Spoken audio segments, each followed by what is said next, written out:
Live from Fargo and serving you on TV, online, and on the go. This is Valley News Live 10 at 10.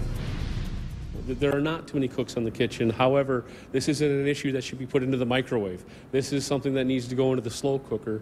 This type of an issue to look at it and make sure everything is going to work and everything can be done right.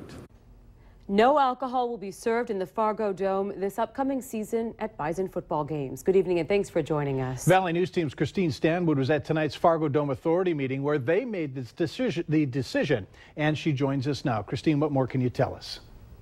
Mike, tonight's decision reversed a vote last month where the Fargo Dome Authority voted for alcohol to be served in suites and eventually in a beer garden at Bison football games.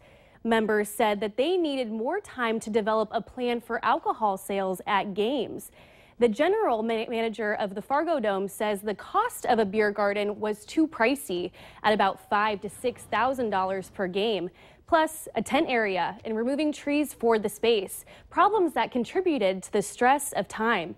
In the end, members decided they needed to go back to square one and create a committee for this extended process. The president of the authority was the lone member not in favor of this motion. I was the only member of the Dome Authority to oppose that motion, and so now we're not going to have alcohol in the suites. I am sorry about that. I don't think it's a necessary step, but I understand that majority rules on any board, and that's what this is. The Fargo Dome Authority will now work with the City of Fargo and NDSU to come up with a mutual decision on alcohol sales. They hope to have a decision made by the next football season. Mike?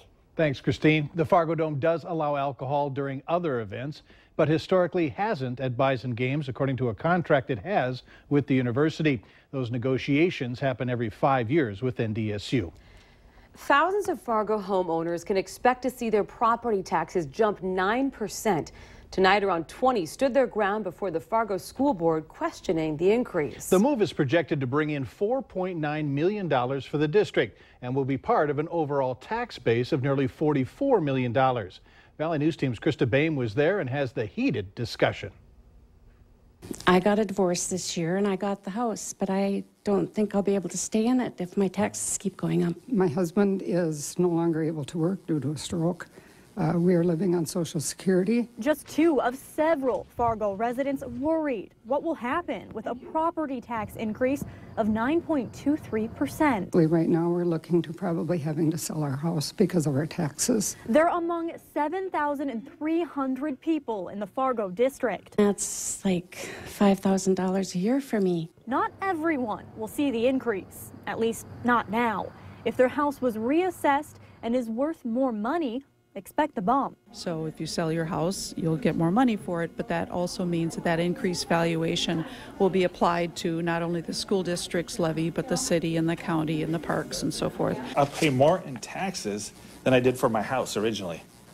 I think this is a serious amount of money, and my question is, when does it stop? More questions that became more heated, like where does all the money to the schools go? And I have great concerns when I see people from the school board say, oh, kids need desks that go up and down and rocking chairs and stuff like that. Most of the jobs in the world, you don't get that. Is it because of the new wave of immigrants that's coming in? Federal and state laws mandate that if students show up on our doorstep, we must educate them. So it is not our choice. Does that add additional costs to our overall general expenditures? It does, just like it does for any other student that might show up to us. A spike in price that wasn't decided by the school board, but by the value of homes in Fargo that have increased. It hurts everybody. I mean, money's tough right now. Krista Bain, Valley News Live.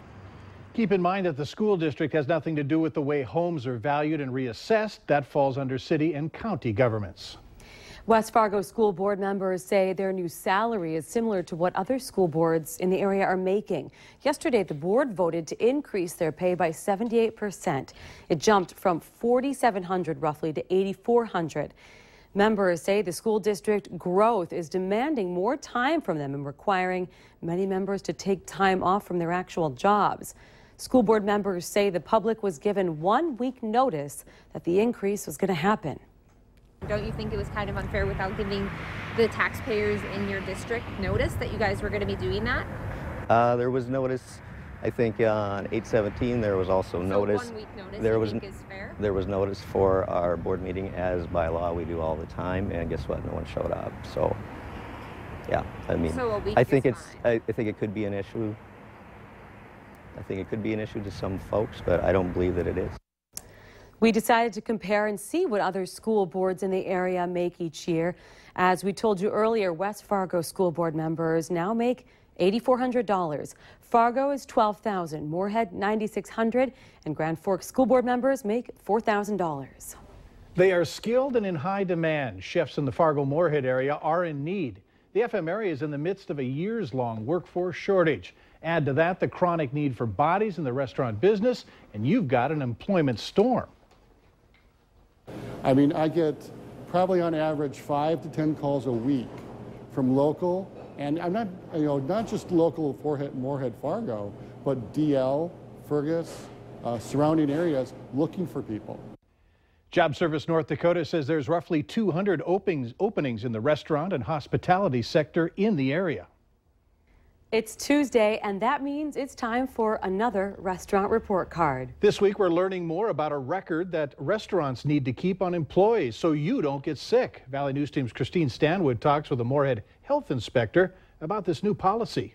It's called an employee illness log, and restaurants are now required to keep track of when an employee gets sick, ends up vomiting, or having diarrhea at work. The purpose is to keep track of sickness if there's an outbreak. We've been working over the last year to try and communicate that we are looking for these things.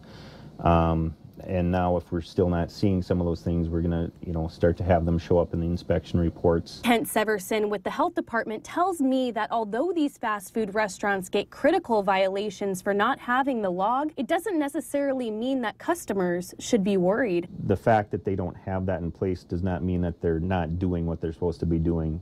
It's the fact that they just don't have the piece of paper there that says that they excluded someone with those symptoms. For this week's offenders, McDonald's off of 8th Street in Moorhead received a violation for not having one. The owner said in a statement that the food quality and safety are top priorities and they take this matter seriously. None of the items noted in the inspection report affected the safety or quality of the food served in the restaurant, and all items were addressed and resolved immediately. Also in Moorhead, Burger King off of 21st Street North had 2 critical violations, one for not having an illness log and another for improper reheating of pulled pork. But we did not receive a comment from Burger King on this. In Moorhead, Christine Stanwood, Valley News Live. The health department does say that if employees are sick within 24 hours going to work, they're excluded from working that day. And this week, there was no Clean Plate Award winner. If you want to see this report or other restaurant report cards, go to valleynewslive.com. Some bittersweet news tonight to report to you regarding one of our own here at Valley News Live. Mick Kerr announced today that he is retiring. Now, we're all happy for Mick, yet saddened knowing that he won't be around. Mick certainly has earned the right to retire. He has nearly 27 years of dedicated service to Valley News Live and our viewers. The entire staff at Valley News Live would like to wish Mick Kerr the very best and congratulations on his decision. Now, Mick's last on-air broadcast is going to be Friday, September 4th. It's during Valley News Live at noon. If you have memories and stories about Mick, I'm sure you have many to share. Post them to our Valley News Live Facebook page or on Twitter with the hashtag #ThanksMick. We wish him all the best as he begins a new wonderful adventure.